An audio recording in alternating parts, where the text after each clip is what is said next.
It's always a pleasure to come your way with Scorecard on Citi TV. My name is Benjamin Nketiah. It's good to see all of you again. While it was coronation weekend for Real Madrid in Spain, it was agony for West Ham United as far as the Premier League is concerned. Liverpool managed a bounce-back result of some sorts. Perhaps it might not even matter. Arsenal Football Club were hoping for some favours on the side of Manchester City. Manchester City have ideas of their own. They are keeping their foot on the gas and they want to run out winners of the EPL this season. On the local front, Kumasi Asante Kotoko are back in winning ways, so that's good news for them. So there's a lot to chew on as far as the show this evening is concerned. Send us your thoughts via text and WhatsApp. It will be displayed on your screens there. I'll be too happy to read them. So we'll do a quick turnaround. When we come back, I'll introduce my guests and then we'll start today's show.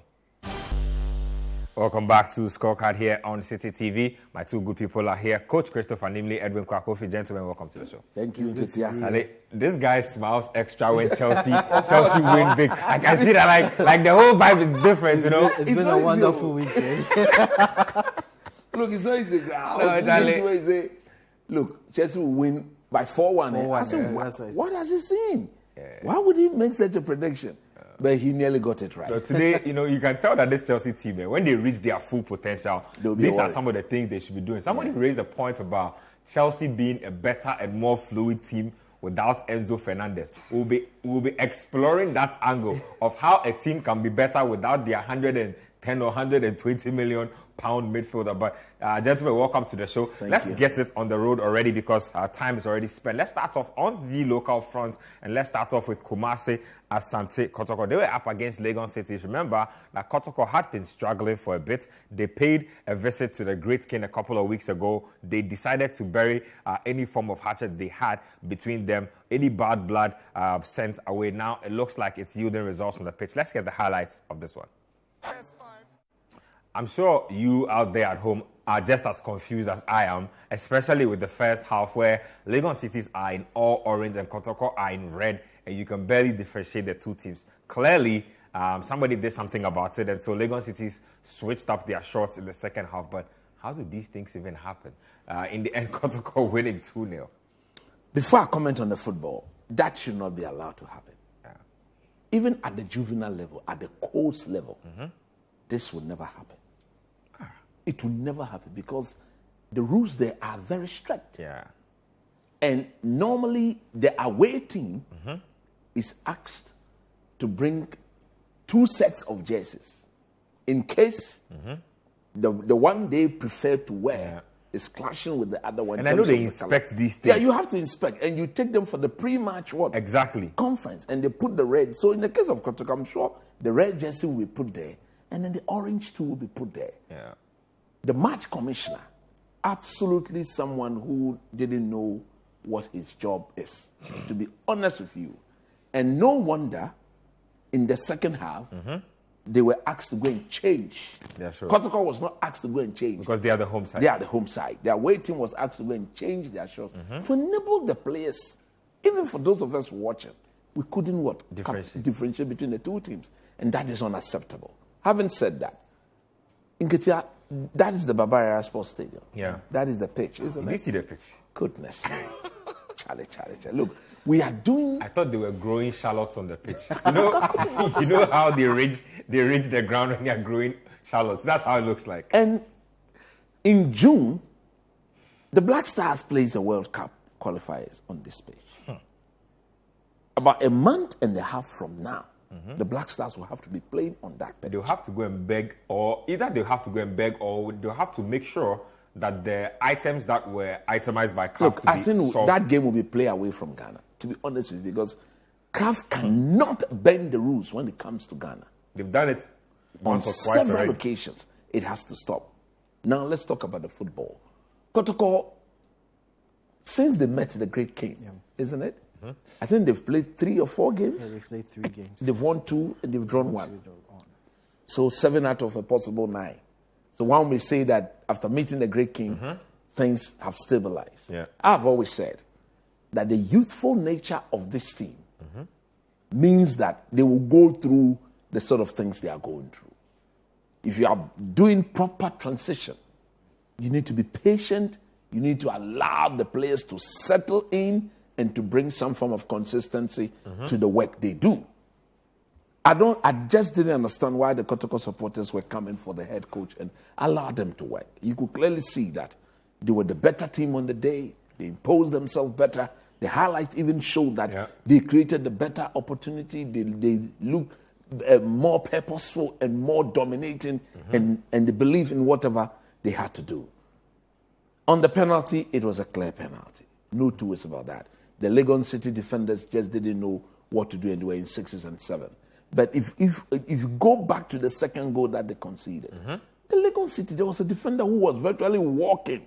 When the corner kick got repelled, he was walking whilst all his other players had gone forward, setting the offside trap to catch the two Kotoko. But he was virtually walking. And I was asking myself, is he gassed out already? Maybe he's expecting somebody else to pick up the assignment. I couldn't believe that. Once you play the two of them on, then you should go and get involved in trying to block the ball from entering the net. But after walking and allowing Kotoko 2 players to be played onside, he just stood there and allowed them to put the ball in the back of the net. That is elementary. Look, because of what Dreams FC have done continentally, we cannot allow any of our teams to sleep on the job. When Edwin finished, I want to have a short bite at the league leaders. If you want to win the Ghana League, you must be convincing throughout. We are beginning to see some very funny, undulating behavior on their part. They have to stop that. Please don't allow us to revisit the so-called business end of the season. You've played it fair. You mean they shouldn't allow us to visit that part? We don't want that. That's business end of the season. And when you refer to the Ghanaian Premier League as being the business end of the season, everybody knows this program is worldwide. There are certain things we have to cover a bit to protect our image. But if they don't stop it, we'll come back and we'll start calling them out. It's unacceptable. Edwin, you can have your take. Look, Ben, I think it's unfortunate that every week we come here, it's something other than the football that we start talking about. Every single week. If it's not the bad pitch, it's the poor coverage. If it's not that, it's poor officiating. I think this is unique because I don't remember the last time we saw a kids clash like this. The match commissioner, the referee, the assistant referee, they were all to be blamed for team that. managers. The team manager One for of them Legon should have Cities. said that no, this cannot be allowed to happen. The match shouldn't have started in this state because on TV it's difficult to see. Sure. And for the officials, for the players themselves, that would have been a very difficult situation to manage. So I'm surprised they even got... You'll be shocked that you go and find out why, and they'll give you some weird... When we're not in this country, when somebody started a game with 10 men, somebody was refusing to enter the pitch for like a whole 45 minutes. Look, it's unfortunate because it's taking focus off what is a very good game. It was a very good game in terms of how both teams played. And for Asante Kotoko, I think that meeting with the Otumfo was very necessary. It's put it into the heads of the players that there's a lot at stake. You can't be silly. You need to put your 100% into every single game. And I think we've seen that since then. There are, 2 wins in the last 3 games. 3 games, They might still be 10th. It hasn't reflected in the league placing, but they are only 5 points away from second place. Wow. Look at that. Just 5 points away from second place. So a good run from now till the end of the season. And they could finish in the top 3, top 2. They get into the top 2, top 3. So the season isn't over for them. And with what Coach said, Samatex they need to watch themselves a little bit. They've done so well throughout the season. Almost deserved league leaders. At the end, till end of the season, they can't start losing these games, unnecessary losses. Like that. They've done so well. Just keep up the intensity. I'm sure they want to be in the CAF Champions League. No, they are going to be our representatives in the CAF Champions League once they win the Premier League. They can't take this attitude into the tournament. You need to be at the highest level and keep up this sort of form.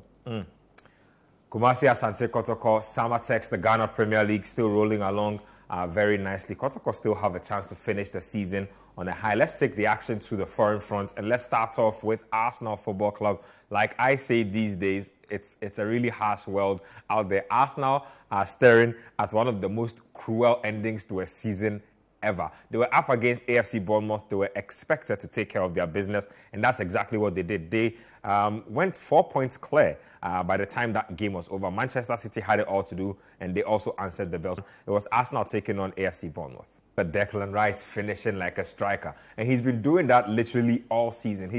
I think he's just under 10 goals for the season for Arsenal. He's been absolutely magnificent. Coach, let's get to the board and let's see what there is to break down.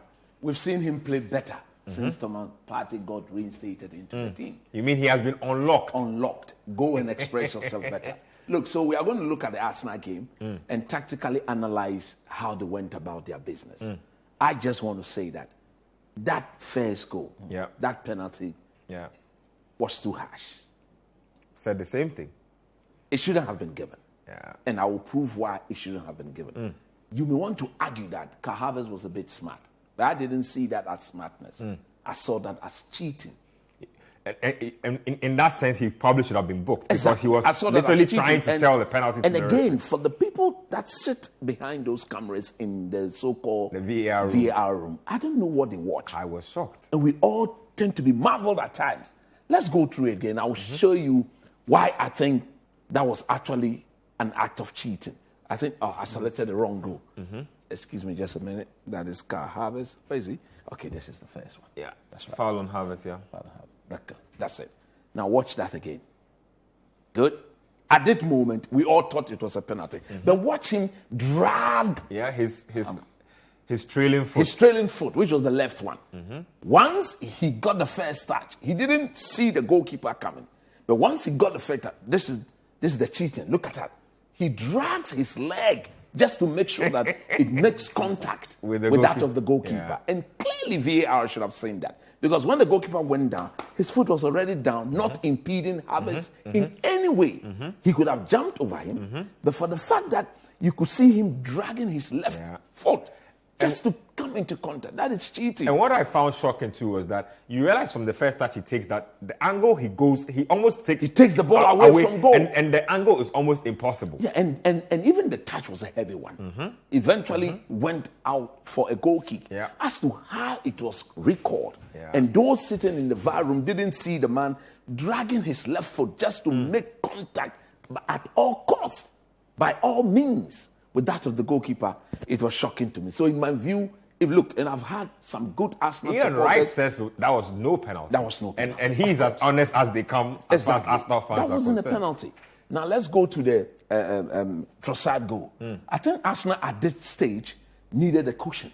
They needed that second goal to calm down their neck, because Bournemouth themselves were not that bad on the day. They were very much involved in whatever was going on. Now, this speaks about the all-round play.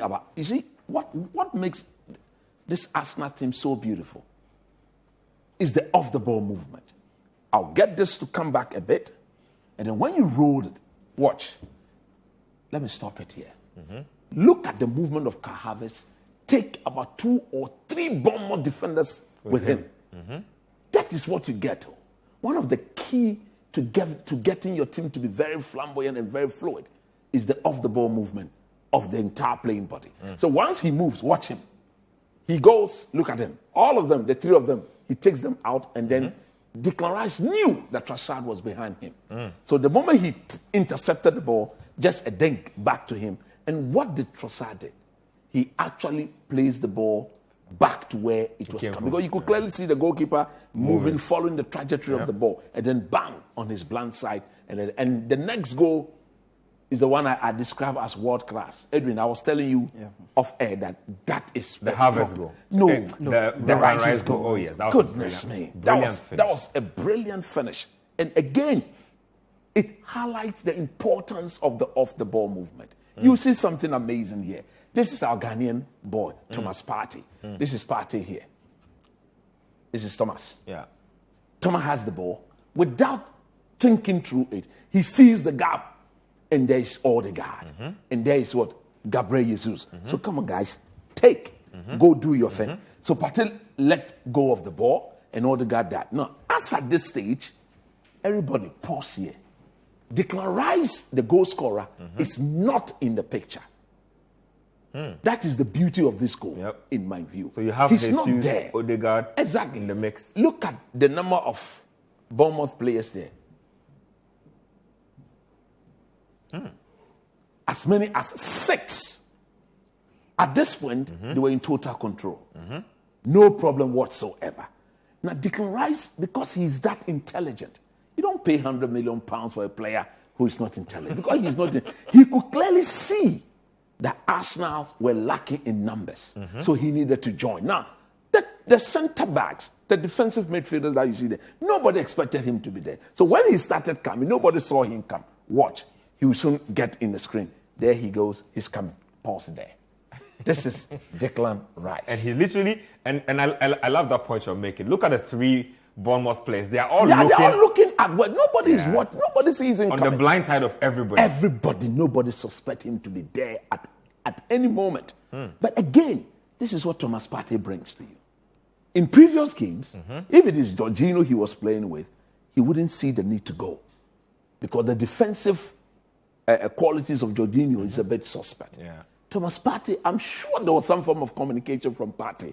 Go, Rice, go. And I'm sure for him to have joined attack the way he did. Yep. Maybe Mikel Arteta or somebody would have screamed at him. You have to be part of the attacking team. And then and the beauty of it is that once he went, look at him. You could see him pointing to where he wanted the ball to be. Look at his left hand there. He's pointing to the space. So if Gabriel Jesus or who, I think that was Saka, if he could, that was Jesus. Once he sees the movement, all he was also trying to is to wait for the better option to give him the better. But this is some shocking defending for me. Yes. Because again, look at how many AFC Bournemouth players. 1, 2, 3, 4. All of them there are focused on the game. I think the player who could have seen it was this one. He should have seen Declan Rice go. But again, his trajectory is here towards the ball. So he's not focused on Declan Rice attacking the space. Yep. Now, once Rice points to where he wants the pass to go, once the pass was a bit successful, he goes and then look at the first touch. Man. The first touch virtually drags the ball into his path. And then he knew that at that stage, if he can hit it hard, he puts the ball in the back. From that angle, he didn't go near post, he went far post. Look, this in my view, maybe the Callum Hudson, all the first goal that he scored for Sheffield could battle this as to the goal of the round. But if I'm going to vote from the technical and tactical perspective, from the run made, the awareness to see that, look, we need numbers, I need to arrive. And the way he didn't present himself. He ran through, cut off the stayed on their blind side all day until the pass came. So by the time the centre-back could see him, he had received the ball and banged into the back of the net. This is proper footballing tactics. This is proper football awareness. And I believe that Arsenal, with all these good works, look, if they don't win the league, that Aston Villa game will definitely come back to haunt them. Anyway, how do you feel about the Arsenal situation as it stands now? Look, I think they've put themselves in a very good position. All they had to do, all they can do, is win every single game that's put before them. Because it's not in their hands, it's in City's hands. But they need to put pressure on City. And these kinds of performances are what puts pressure on City. Coach talked about Declan Rice for this goal, but that sort of movement was there throughout the game. Every single moment in the game, he was moving through the gears, trying to find spaces in the Bournemouth box, and they couldn't deal with that sort of movement. Havertz moving out, Odegaard moving out, and Declan Rice occupying the space because he'd been given the freedom to do so with the presence of Thomas Partey. That being said, we need to go back to the decisions in the game. First, the Havertz penalty. No, not a penalty in my opinion. The Bournemouth goal that was disallowed, that should have been given. I forgot. It's just like the Chelsea goal that was disallowed against Aston Villa. It's the same situation. Shouldn't have been disallowed. But then Arsenal probably should have been playing against 10 men because Christie for Bournemouth should have been sent off for a tackle on Saka. So again, decisions by the officials interfering in the games. This time, it didn't cost Arsenal because they were the better team. They deserved the win. But in another game, those decisions could have been costly for one team or the other. So that's one thing that needs to be sorted out. Arsenal Football Club, like I'm saying, I'm sure some of you need to go out there to the mountainside, to a special grove, pray, fast. Don't do that. Oh no, but that's how. No, but that's the situation. Don't do that. No, that's the situation at hand. You need to go to some quiet grotto somewhere and pray, because at this point, Manchester City. And you and I talked about this. Man City playing 1 week in 7 days is problematic for everybody. It's problematic. If after all that and you don't win too, and I look at the teams they have to play. Right, look at Spurs. They're in 6s and 7s. Look at West Ham United. Don't beat them good. I promise you, Manchester City will put about 8 goals past West Ham. In the current state in which they are in, the West Ham players are already in Cancun and Fiji, and they are on holiday in their minds, and so that game is going to be a bloodbath. Arsenal, like I'm saying, you never know. Spirituality, prayers work. Anyway, let's move it on to something else and let's get more highlights in. Let's go to the camp of Manchester City, their direct rivals. And like I said, Arsenal fans were seated for this game. It was a hate watch. It ended before it even started, really. Let's get into that Manchester City game. Edwin, let me start off with you. Manchester City really in imperious form at this point in the season. And unlike other seasons where you could tell that they were laboring towards the end of the campaign, they look fresher than ever. They look more refreshed. They don't look like they are even exerting themselves. Look, they knew what was at stake before they took to the field. Arsenal had already won, so they knew that a win was absolutely necessary at home to Wolves. And you could tell that once the game started, everyone's head was in the game. The pressing was on point. The chasing around, the running, the passing, everything was on point. So the win was absolutely necessary. It cut the Arsenal's lead. But another thing that was important was Haaland getting on the score sheet. You could tell the desire. He had heard the conversation that had been said around. Roy Keane especially. Exactly, that he wasn't... He's a championship level striker. Besides his goal scoring, he was League 2 quality at best. He doesn't... His link-up play isn't good. If he's not scoring goals, he's not useful to this Manchester City team. You could tell that the running, anytime he dropped back, even into his own half, to pick up the ball, to link up play, everything was on point. And Man City really need Haaland at his best in the run, because Arsenal are scoring goals for fun. They are hardly conceding. Everything is going well for them. City need to be perfect. And you could tell that when he was taking off after 4 goals, he was so upset with Pep Guardiola. How do you even get upset after being taken off after 4? He was so angry. He didn't want to go off. No, he's seen that Cole Palmer and Co are trying to test him. So he needs to be able to put that away. When you have a striker who scores 4 goals and is desperate for more, desperate to break records, I think that's the best thing for any coach. First half hat-trick. He could have got a couple more in that game. Were not for That's why he was upset. Because why are you taking me off? There's no Champions League to play. There's nothing to play. We are resting 6-7 days. Yeah. I mean, why are you taking me off? So I don't know who you think the key figures in this City setup are aside Haaland, but who else will be key to this title run that perhaps we typically are not looking at? Look, Rodri was brilliant in this game, but we all know about Rodri. One player who has really stepped up in the last few weeks is Vardio. Look, at the start of the season, I wasn't too convinced because he wasn't getting into the team. When he played, he didn't stand out. I think in the last few weeks, he's really stepped up as a leader for Manchester City. He's probably one of the first... Playing in an unfamiliar role too. Typically would want to play at centre-back, but he's been shunted out to left-back. And he's relishing the chance to move forward, bomb forward, and join the attack. In this game, he could have got a couple of assists but for better finishing from Man City.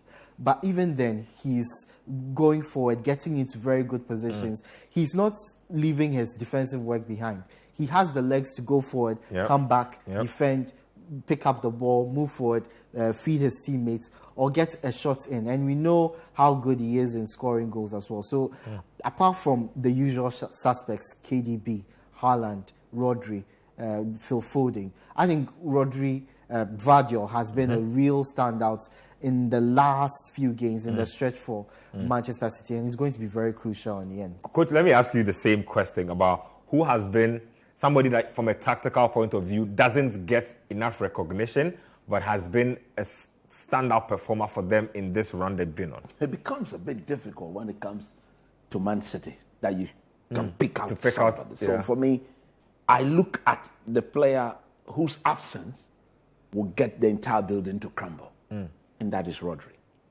You pick him out. He came third in the Football Writers Player of the Year award voting. All the games they virtually lost this season in the league were games he didn't play.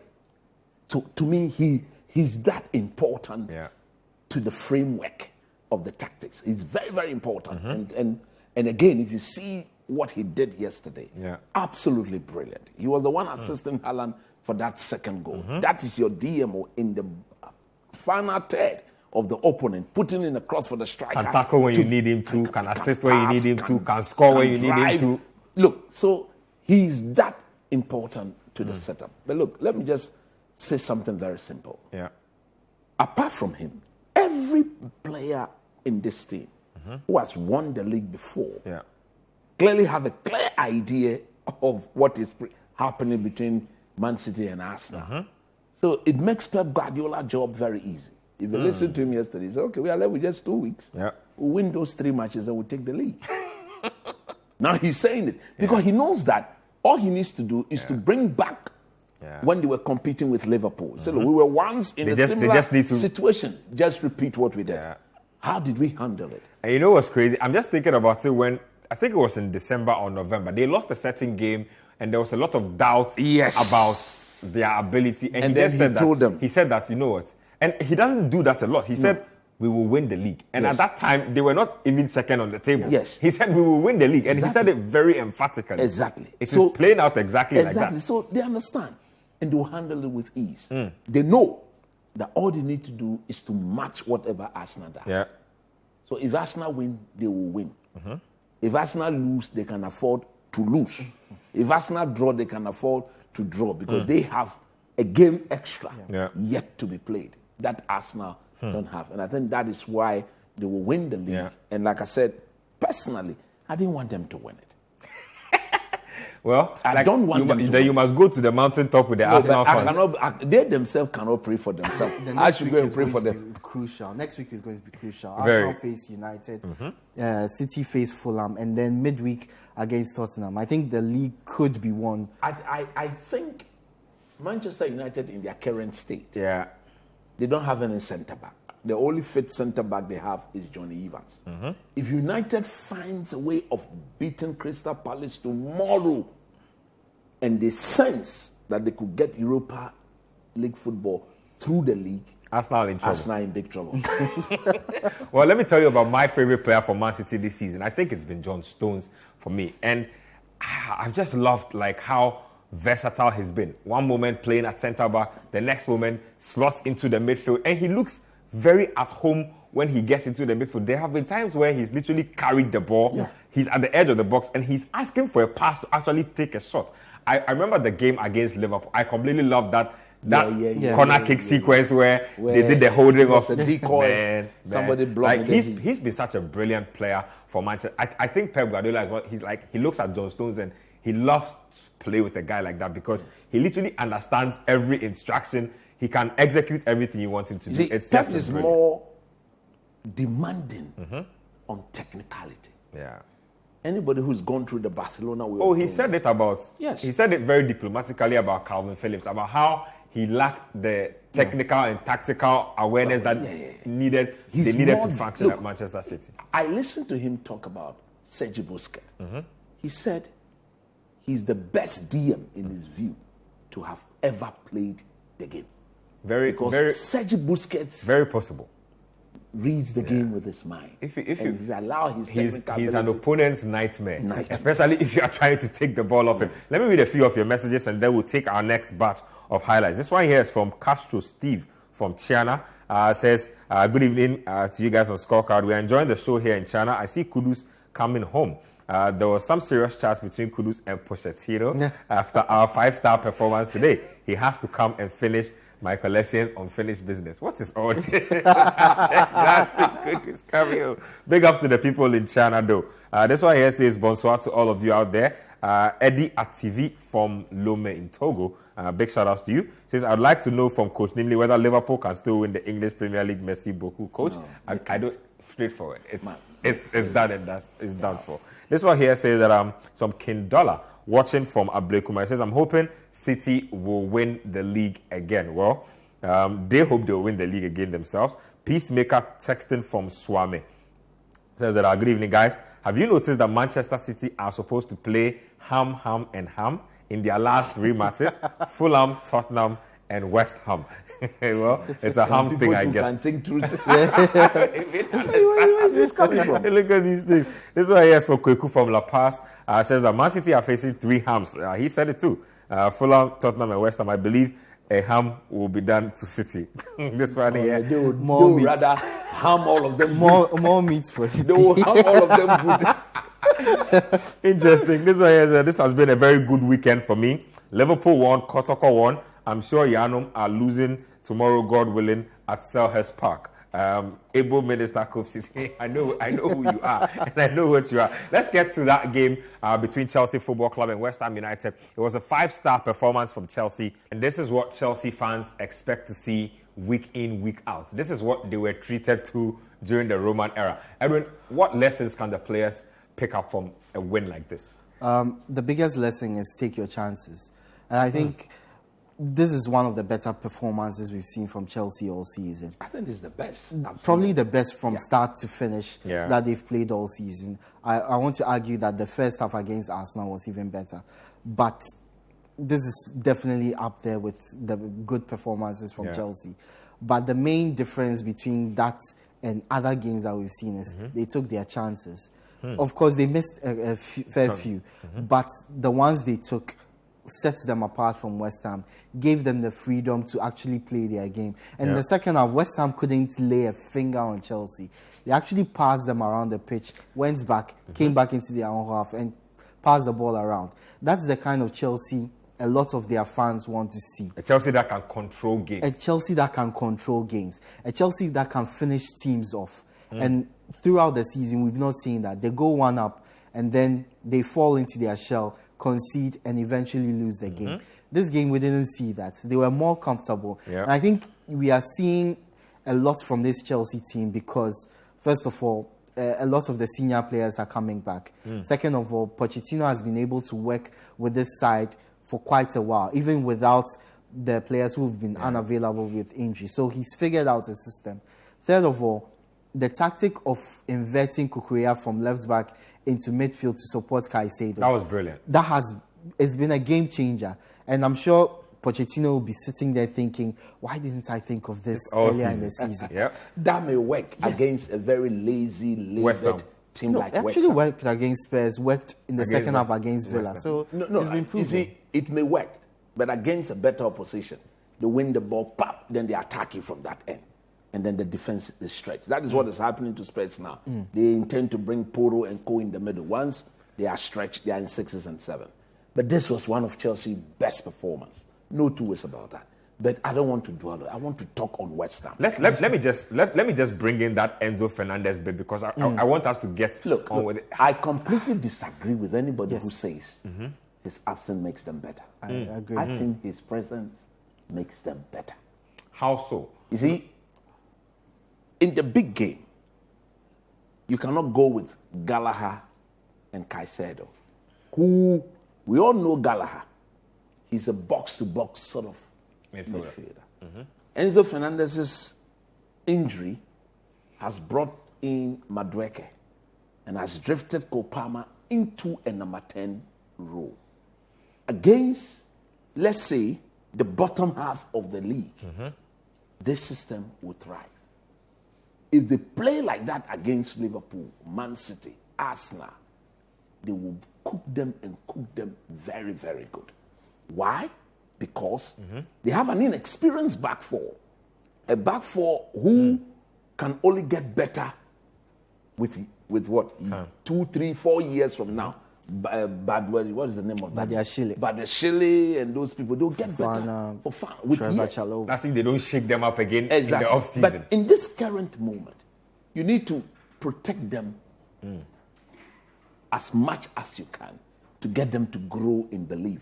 Because the more clean sheets they keep, the more confidence they have. And I think with Enzo Fernandez in this team, it makes them solid. Look, the boy, what most people don't know, and I think we have to tell them, the boy has played through injuries. Yes. He's had a very he said he's bad actually played injury for like 4 months. For like 4 or 5 months. Yeah.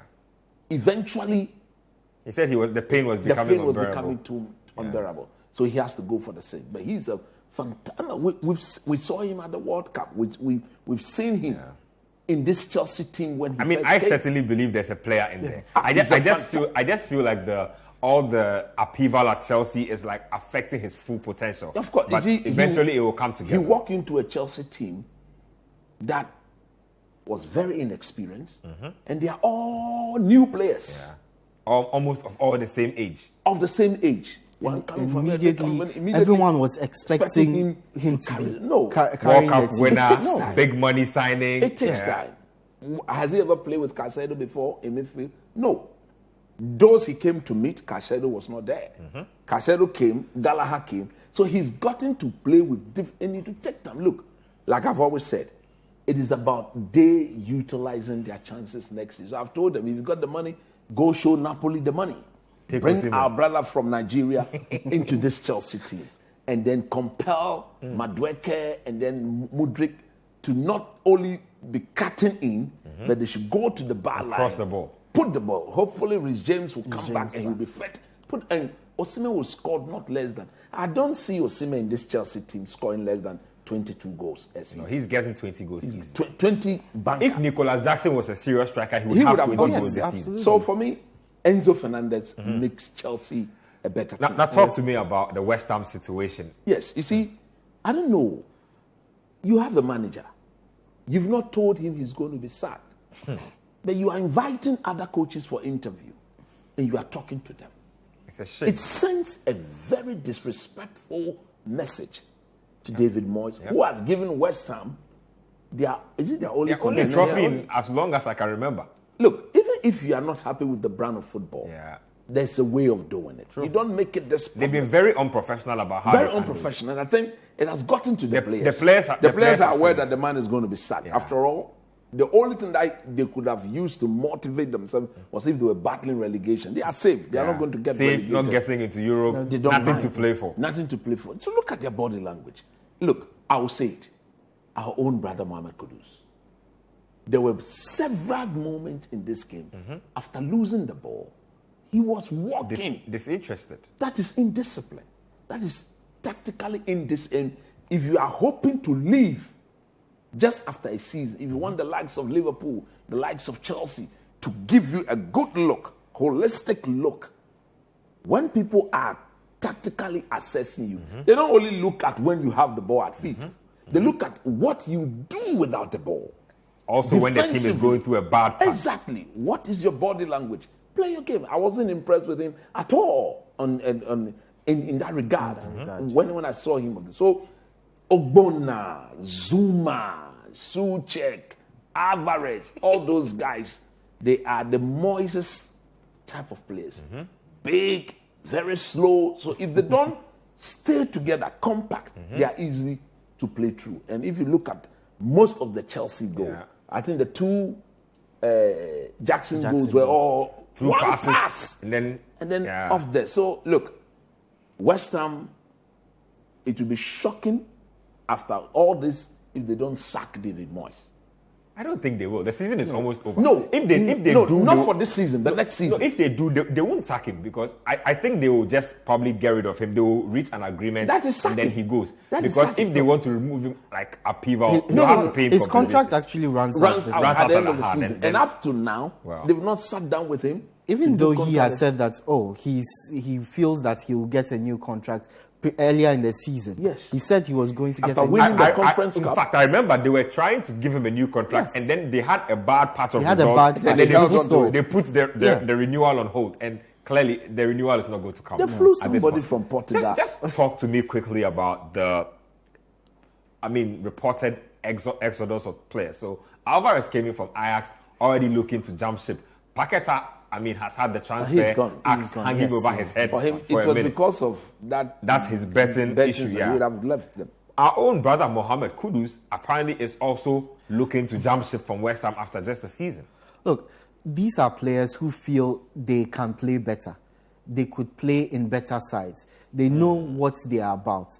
And if they are being limited or feel they are being limited in a certain team, obviously their heads are going to be turned by other teams. If a Chelsea, a Manchester United or Liverpool wants any of these players, they're going to say, why should I stay at West Ham where every single game we are defending? If we go 1-0 up, then our manager takes off a striker and brings on defenders. They are not going to want that. They're not going to want that. They want to be in teams where they are constantly competing, constantly scoring goals, constantly getting opportunities to get into offensive positions. And if I were Mohamed Kudus, I'd be thinking, especially even though his defensive aspect is a bit suspect, I'd be thinking after he needs to improve. I'd be thinking after all the runs I made, the dribbles I made, he got the most take-ons or dribbles completed of any player on the pitch. First player to 100 take-ons in the whole of Europe. I'd be thinking, why would I want to stay at West Ham? All these numbers are wasting away. If Liverpool wants me, if Chelsea wants me, if Manchester United or City wants me, I'm gone. Do you realistically think he can get a move?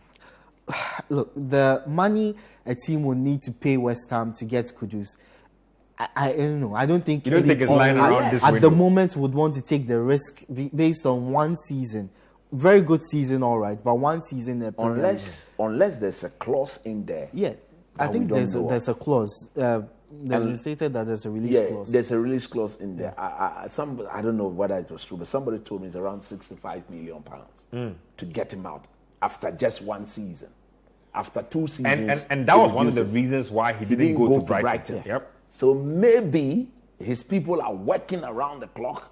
I wonder who has that 70 million to spend on Kudus. We'll keep an eye on that particular situation. That should be interesting. Let's get to our next analysis game. That's between Liverpool and Tottenham Hotspur. Liverpool bounced back, but it looks like it's too little, too late for it to make any meaning for their season. In the end, they beat Spurs by a pretty convincing margin. So Liverpool making the end of the game a little nervy for their fans. Let's get to the tactical board and let's break it down. Yes, so we are going to, I think they will have many goals? 6 goals in the game. I think we'll do about 4 for the sake of time. So I want to start from the Mohamed Salah's goal. So let it roll on. So Spurs had the ball there and they got dispossessed. Now watch. This is called Gakpo. He cuts onto his, and then Mohamed Salah, bang. I want to highlight this from here. If you pause this, at this very moment, Spurs was not in any danger. Yep. The only problem here was the fact that Porro allowed Gakpo to cut onto his right foot. The moment Gakpo went right, it was going to be an in-swinger. Now look at the position of, I don't know whether I have to highlight it. That is the Spurs player together with Mohamed Salah. I think you can use the drop down. Okay, let me use the drop down here. Yeah. How do I delete that? Yeah. Okay. Here. Yeah. That very one. Okay. No. Okay. Let me just pick the two of them. Now, at this stage, Mohamed Salah is behind the Spurs defender. Emerson, That's his name, Emerson. Wow. So Emerson here cannot tell me he's not aware of Mohamed Salah. So the moment Gakpo came onto his right foot, I will let it roll. Maybe I may not be able to stop it because of the very quick nature of that move. You see Emerson stepping forward. Yeah. That 2-step exposed him and allowed Mohamed Salah to put the ball in the back on. Let me just bring it back a bit so that you see that again. Now watch. This is Gakpo. He went past him and then look at him and say, he came back like that. He did this and then bang into the back of the net. And see, it's about the fine margins, the very fine margins. That little movement. That little movement. Yeah. Because he was stepping out and Salah was going away from him, bang into the back of the net. So if you're a defender, I've always said this, and I'll repeat it again. It is not the player crossing the ball who's going to put the ball in the back of the net. It is those guys in the box who are coming into the box. They will actually, deal with that. Now, I'm going to skip the Robertson goal and go and talk about Cody Gakpo. Okay. Cody Gakpo's goal. Again, another very naive way of defending. Shocking to me because it's coming from an Argentine, a World Cup winner, somebody who was so integral in the Argentina winning team at the World Cup, Romero. I will roll this and then I'll pause it back to come and then show the tactics. So Gakpo, boom. And Gakpo is not even a strong player in the air. He's not an aerial force. Yes, he's not an aerial force. Okay, now look at this moment, Romero can see Gakpo. In fact, Gakpo is sandwiched between two Spurs players. This is Gakpo and this is Romero. He's in front of Romero, so Romero can clearly see him. As to how he allows Gakpo, he might have been thinking that Gakpo was stepping into an offside position. But Gakpo went forward and recycled his run in front of Romero and got behind him. And then Romero completely switched off. You don't do that at this level. So look at it. Look at Gakpo. You see, he went around him. You saw him do that. He sort of did that. And the moment he did that, Romero was in big trouble. It was now up to Harvey Elliott to get the delivery right. And once the delivery was right, bang. Somebody may say, but coach, you've always been saying that we should return the ball back to where it came from. If Gakpo was running to meet the ball, that would have been the technique. But this time he was backpedaling. So you cannot backpedal and do this. You can only backpedal and stretch and then do that. And that was exactly what he did. You see him backpedaling and then bang into the back of the net. And then Liverpool went 2 goals up. So Romero there had fought for that second goal. Now from there, I want to go and I need to talk about the Elliott goal. Brilliant goal by all standard. Again, something that I've always highlighted. This is Mohamed Salah. He picks the... Look at it. It's about the arc. Again, it's about the arc. This is the drone view of that. Pause it here. Look at him. This is Elliott is coming from here. He's not even in the picture He's yet. not even in the picture yet. So when you roll this a bit, there he comes. You see? Look at the number of Spurs players who look so disinterested in what is happening. Look at them. Look at them. Maybe they don't think he's going to shoot from there. 2, 3.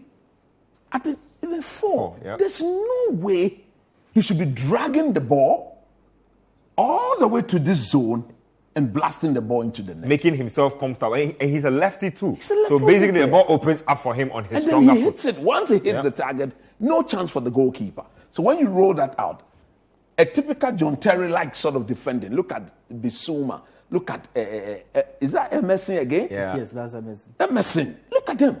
Look at, it's like these two guys, they are blocking each other. Confusion in the communication. Look at the two of them stepping in each other's way, whilst they should be stepping out and be throwing themselves at the ball. Look, this is one of the reasons why I miss John Terry. I mix Ricardo Carvalho. I mix the likes of what? Vidic. You would have seen slide tackle them. Sliding and then blocking the ball with everything they've got. But look, the modern day guys defending, they are so cute. They don't want any disturbance. Bang into the back of the net. So Liverpool, at this moment, they were cruising. Then they reminded all of us of why they will not win the league. Let's go through. Yeah, of course. I like the way you put that. Yes, that is why. In fact, look, I'm hurt. I really wanted Liverpool to win this, to say a proper goodbye to Jurgen Klopp. But again, typical of them, they don't know how to defend. Look at this. How on earth was this allowed to happen? Let me just draw it back a bit and then start it all over again. Let's go. Pause. Good. At this moment, Bissouma was waiting for the movement to execute the pass. Look at the Liverpool players there. 1, 2, 3. Nobody is pressing Bissouma. Somebody should be moving towards Bissouma. In their minds, and they're up for them. So they you could clearly see that Gomez, this is Gomez, he's not a natural left-footed player. If that was Robertson, he deals with that because he understands the body orientation better. But look at Gomez, he was struggling. And then look at something. I pointed at something last week with Kwanzaa against West Ham when he let go of what? Antonio. This again, look at this is Kwanzaa and then what? Richarlison. Richarlison was the one who eventually scored the goal. Kwanzaa, look at where he's looking. That is too huge a gap. Look at his eyes. He's good. You have to look at it. But as a centre back, you look, you survey, you look at it. You need to understand what is happening in and around you. That is what informs your decision and allows you to make the best of them. He didn't do that. He was keeping his eyes, so he didn't see Richarlison go. Yeah. In this position, Richarlison was offside. But the moment Bissouma got the pass right, he's onside. Look at Kwanzaa. He's virtually struggling to recover. And then all Richarlison needed to do was to take the ball away from Alisson into the back of the net. Now let's go back and then look at again why Liverpool will not win the league. Look at this. What sort of defending is this? Look at this. So I'll analyze this again for you. Now let me bring it back a bit and let it roll. Pause. Look at these two Liverpool defenders. Who are those, Edwin? Who were these two guys? It's Kwanzaa and Trent. Kwanzaa and Trent. The two of them leaving Richarlison. Look at Richarlison. It's good he's in white. Look at Richarlison. All the two of them, the two of them. No, but coach, even the two other guys behind Kwanzaa and Trent should be able to see Richarlison because no, you see, they could see. You see, he could see that he was passive. Because he was not behind the ball, he was in front of the ball. So he's passive. The only time he can get is if he was closer. Look at the position of Van Dijk. And look at the gap between Van Dijk and his defensive partner. Look at the gap. It's more than 10 yards. So these two, one of them should have gone and the other should engaged, have gone. Let me go engage. I would have preferred Kwanzaa coming to engage and then Arnold going towards what? Richarlison. They didn't do. The two of them just came straight to Skip. Maybe they didn't believe in the technical ability of Skip, that he could pick the pass in between the two of them. And then he did that. So you see, Richarlison all about it. Then Van Dijk, so he closes him down here. But look at the numbers of Spurs players in the box. 1, 2, 3, 4, and Richarlison. Now at this stage, all these three Liverpool players were all passive. They were out of the equation. They couldn't interfere with whatever was being done. And once Richarlison cushioned the ball from Son, you don't want to give Son Heung-min such an opportunity in your box. He's going to put it away. So again, look, the incoming coach, what's the name? Mr. Slot. Yeah, I'm a Slot. You'll be slotting people if you misbehave. Because this is a very indisciplined way of defending. Yeah. And so if Slot comes and you're going to defend that way, he's going to slot you out of the team quick without any delay. And then it's going to be then banged into the back of the net. So again, the act of defending is based on proper communication. That is why I pity Eric Ten Hag. He said he has to change. Man United, out of 42, 45 games, he's used 30 different combinations. Tomorrow we'll make it 31. Because tomorrow there will be Evans and then Casemiro and then Maguire is not there. Martinez, Varane, they are not there. That is one department that coaches don't normally alter or change regularly because they need to play together for a time to build a proper chemistry. So again, Mr. Slot will have to work on these things and then make sure that Liverpool defend better. Brilliant stuff from Coach there. Let's take a quick break here on Scorecard. When we come back, we'll get into some other leagues. There's more highlights to come. Don't touch your TV remote. We'll be right back. Welcome back to Scorecard here on Citi TV. We're about to get into some different leagues now, but let me read a few of your messages that have been coming through before we make any progress. So this one here is from Vincent from Tardi, Fijai. He says that today, Gallagher and Cucurella, how would we rate them? I think they were pretty good. Edwin touched on the Cucurella tactical switch that really made sense. Gallagher also scored, so a really good game from them. Fred from Sunyani says, Pep has made the Premier League so easy. Other teams has made the Premier League so easy. Other teams can't compete with City. Okay, City deserve to win the league. Apia from La Paz says, I really love your show. Safari from Ashaiman says, glory, glory, Man United. Nitojo from Thelma Newtown says, investment in sports is key. Want our athletes to qualify, and kudos to Dreams FC. They did their best. Okay, this one says, Man United is winning tomorrow, God willing. Yao from Wager, number one fan of Kai Havertz, but the moment he scores Chelsea and humiliated Arsenal, he will never win the league.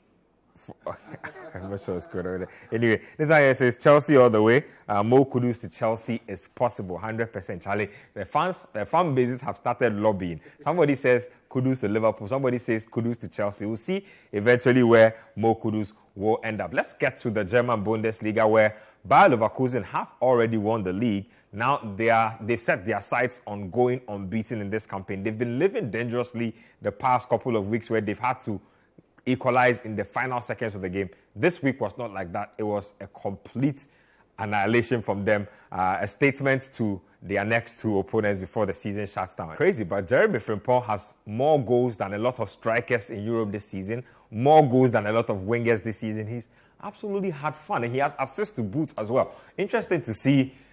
I mean, I think he'll be at Leverkusen for at least a season more. Interesting to see what happens after that. I don't think so, because there's a release clause that is going to be activated. You don't think he wants to play in the Champions League with Leverkusen? It's about the cash. No, you see, if Mr. Slot is watching, this is the player he needs to get and make move Trent into midfield. True. Finish. And Mr. Slot is a Dutchman, so he should open his eyes. Because the other Dutchman, the Lord is my Baba, is seriously watching him. He's been chasing him for years. The two of them are all Babes. So, look, Leverkusen, I watched them against Roma. Yeah. That was when I understood how good they are as a team. are. Super, super good.